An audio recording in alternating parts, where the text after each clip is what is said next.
सनातन को हम तब तक नहीं जानेंगे जब तक हम दो तत्वों को नहीं जान लेंगे।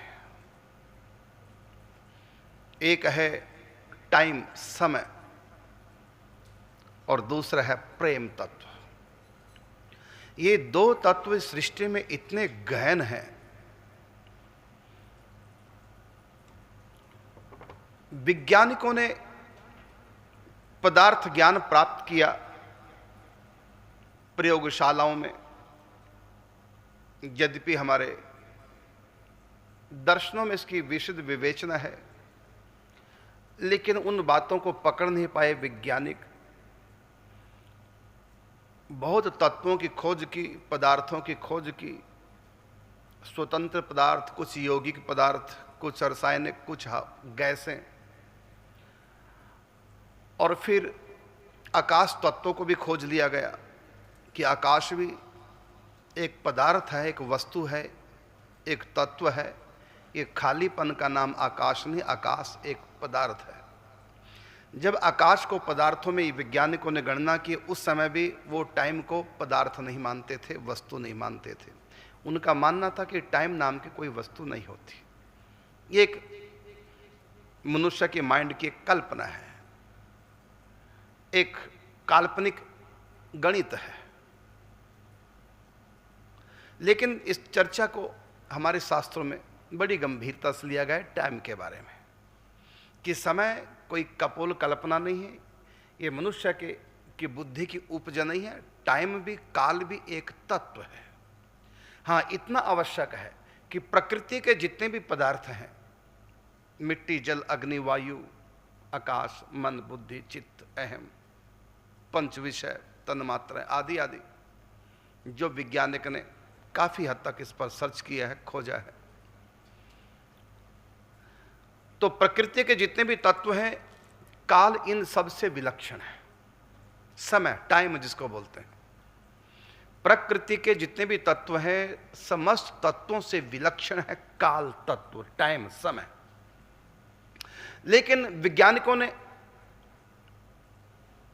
काल की भी सत्ता को स्वीकार कर लिया, मान लिया कि जो सनातन धर्म में ग्रंथों में काल भी एक तत्व गिना गया, ये बिल्कुल सत्य है। काल कोई कल्पना नहीं।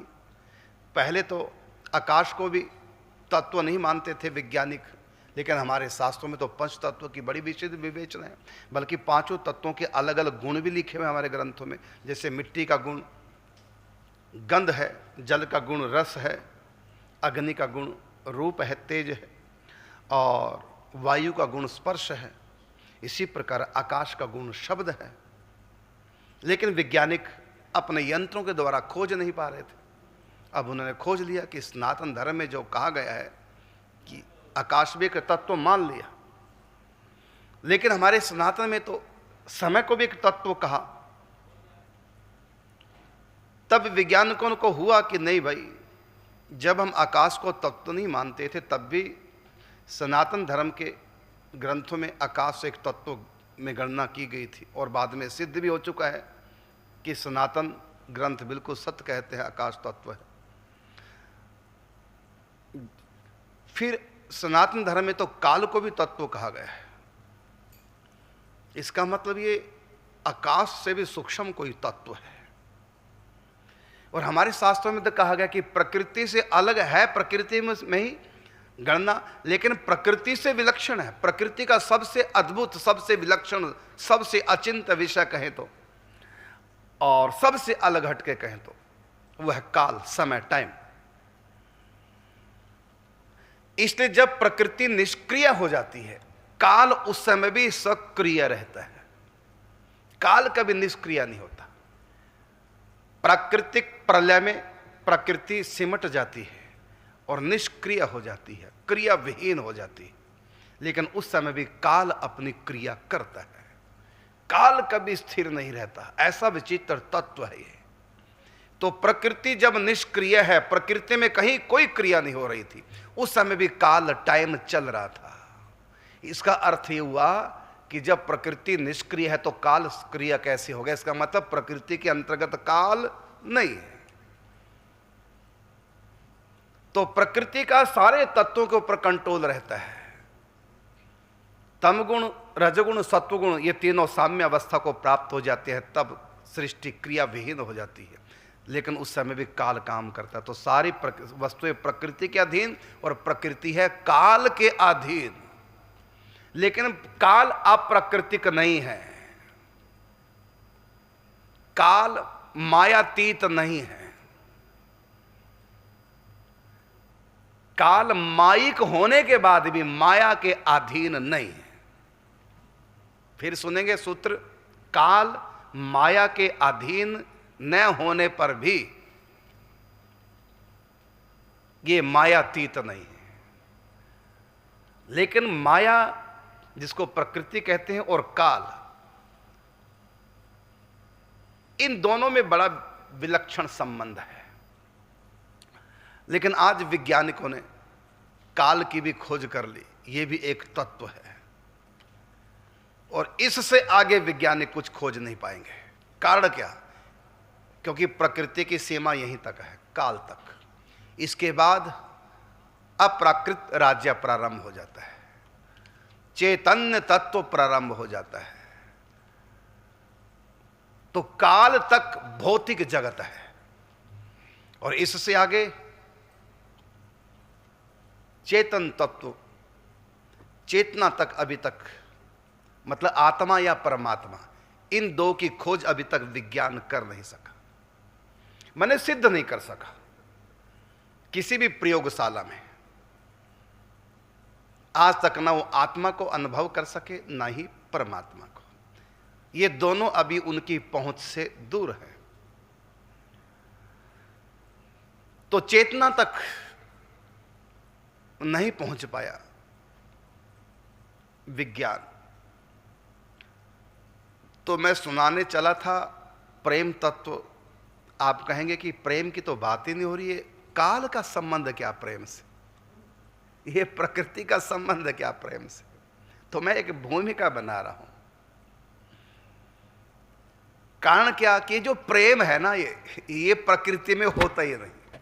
प्रेम चेतन तत्वों से प्रकट होता है, जड़ प्रकृति से नहीं।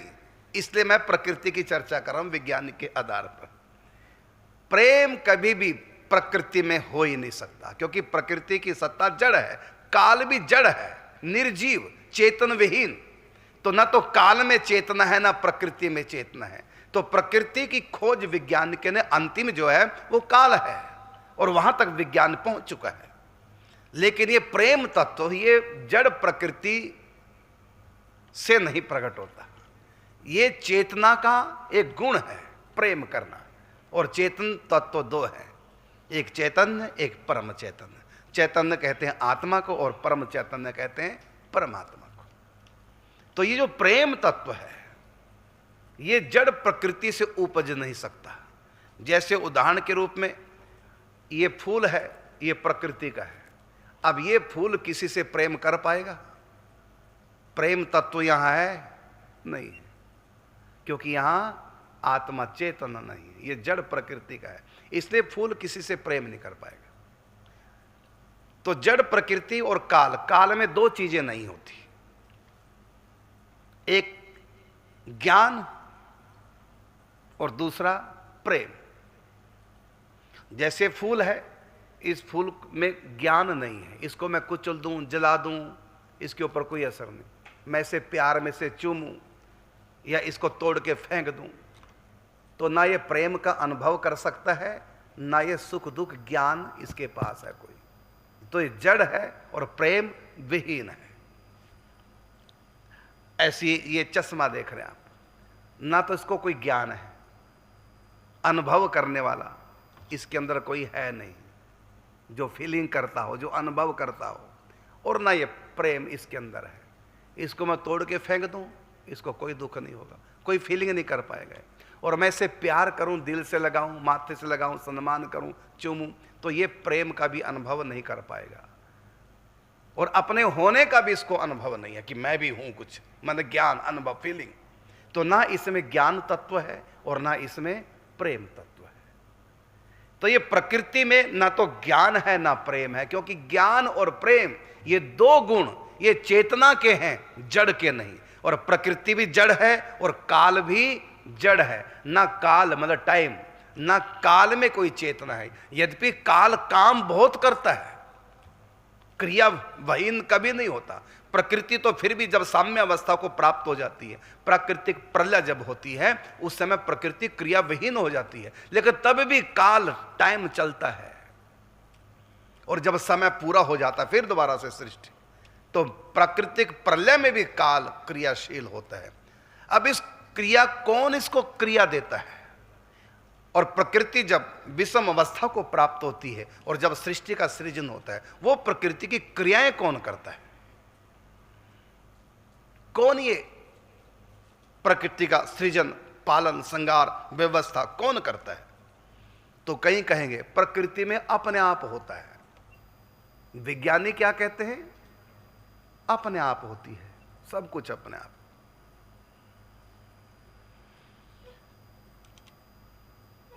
प्रकृति के प्रत्येक पदार्थ में कुछ ना कुछ गुण होता है। चार चीजें होती है। क्या क्या चीजें? ये भगवान ने दे रखी है, चारों चीजें। हर वस्तु में चार चीजें। क्या?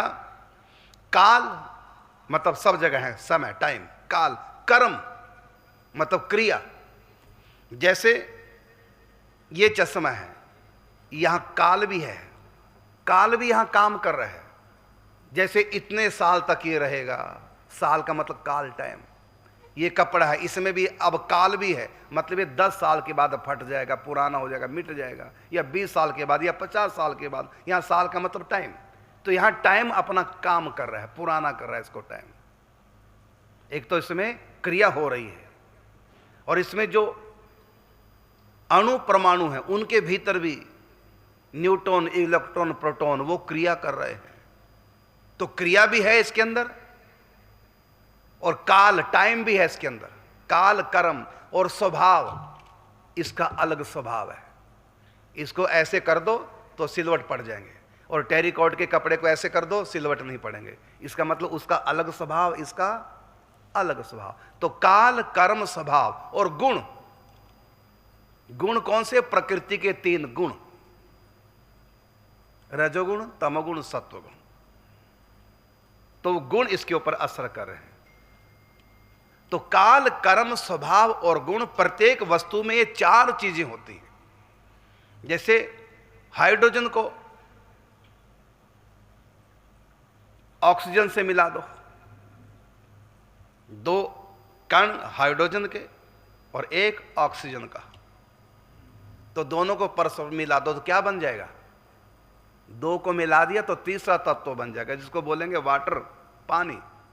तो 2 तत्वों से मिलकर क्रिया हो गई। ऐसी हरे रंग को, पीले रंग को नीले रंग से मिला दो तो क्रिया होगी दोनों रंगों की, तो तीसरा रंग बन गया। तीसरे रंग का नाम हो गया हरा। तो नीले को पीले को मिला दो तो हरा हो गया। तो 2 यौगिक तत्व मिलते हैं, और उनमें जब परस्पर क्रिया होती है, उस क्रिया से तीसरी वस्तु का निर्माण हो जाता है। तो ये जो सिद्धांत है, विज्ञानी कहते हैं अपने आप होता है। तो अपने आप तो होता है, लेकिन ये गुण दिया किसने उसमें, उस वस्तु में, कि हाइड्रोजन ऑक्सीजन आपस में मिलेंगे तो पानी बन जाएगा? ये गुण किसने दिया तत्वों के अंदर? तो काल, कर्म, स्वभाव, गुण, ये चारों चीजें अपने आप नहीं होती। ये चारों बातें परमात्मा की दी हुई है, चेतन तत्व परम परमात्मा के। तो यहां अपने आप कुछ नहीं होता, हर के पीछे कारण है। वैज्ञानिक कारण बता देता है, लेकिन कारण के पीछे महाकारण होता है, और महाकारण के पीछे मूल कारण होता है, और मूल कारण ही भगवान है। कोई भी घटना, कुछ भी घटती है इस सृष्टि में, उसका कुछ कारण होता है, और कारण के पीछे महाकारण होता है, महाकारण के पीछे मूल कारण होता है, और मूल कारण भगवान के, उसका भी भगवान की इच्छा से होता है। बिना भगवत इच्छा के पत्ता तक नहीं हिलता, इसलिए कहा जाता है। जैसे बारिश हुई है तो उसका कारण क्या है? कहता है बादल बरसे, ये कारण है। इसका कारण क्या है? कहता समुद्र से वाष्पकण उड़े। कहता उसका कारण क्या है? कहता सूर्य की गर्मी। कहता उसका कारण क्या है फिर गर्मी का? तो कृष्ण ने गीता में कहा तत्तेजो विद्धि माम कम, उसमें मेरा तेज काम कर रहा है। तो अंत में भगवान तक बात पहुंची।